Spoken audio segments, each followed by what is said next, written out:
to win this election, we shall shine better. Raila Odinga looked second class to William Ruto. That's why he lost the election.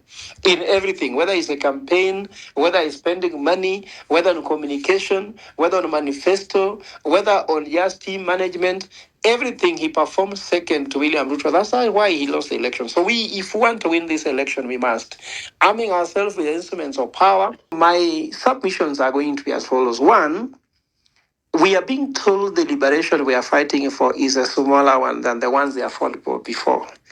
I want to tell them no. We are fighting a bigger liberation than that because they are trying to say they have already won the battle of the first liberation of independence through Mau Mau. The second one about the reforms we have that we can speak and have space. But here we are speaking with people who are worse than the colonial masters, I think. So let us not think that we are fighting a smaller battle than the ones who have been fought before.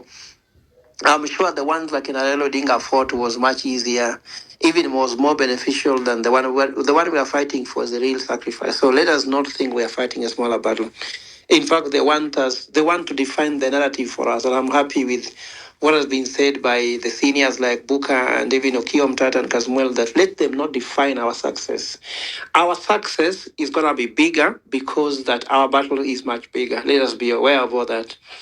I just want to submit why we cannot be able to have dialogue, which was discussed before slightly by Comrade Booker.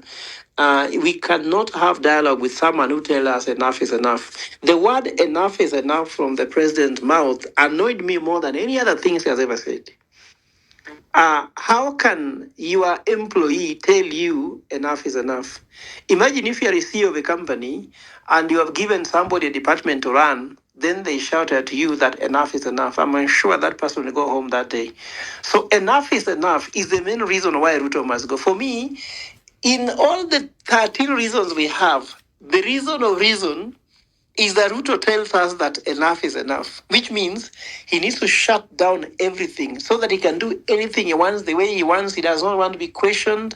He does not want. He's saying that for now, even the constitution is suspended. Enough is enough. It is him defining that enough is enough. And I'm very bitter about that word. In fact, if there's anything that should annoy me most, is that enough is enough. For us, we have suffered. We have been taken to a cell. We've been beaten up.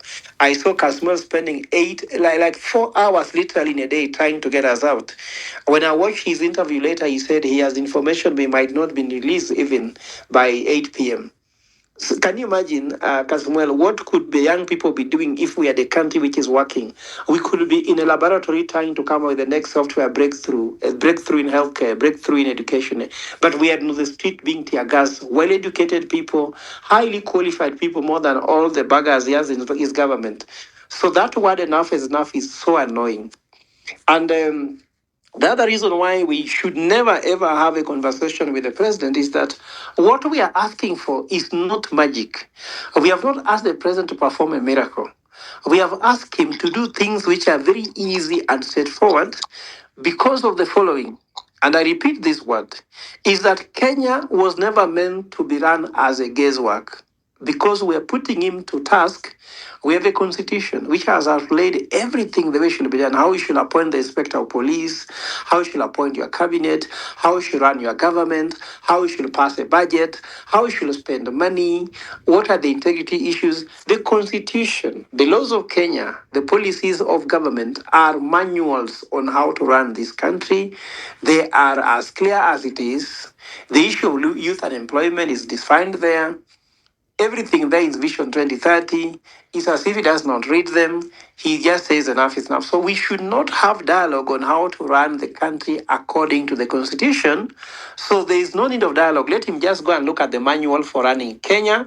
It's been written by the fathers of the constitution, the fathers of Kenya. So we should not have anything. Corruption is tackled. Service delivery is tackled. The economic challenges that we have are well tackled there. And then the second last point I want to bring across is that for us to be able to bring Ruto down, we must be more united, more organized than them. Even to win an election in a ballot, we shall be running a quasi-government which will be more effective than the government. So, comrades on this platform, you should know that our task is much bigger. Anytime you are given a task to perform, if you perform weaker or less effective than William Ruto's ways of doing things, you should know we are going to be defeated. Casmuel, our spokesperson, if we ever speak worse than Mwaura of State House, we are going to lose. Casmuel should be given more information. I'm sure he's doing so well, so passionately. I'm sure people may like to listen to Casmuel more than Mwaura.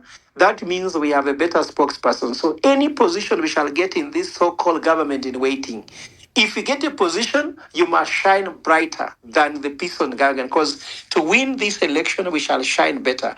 Raila Odinga looked second class to William Ruto. That's why he lost the election.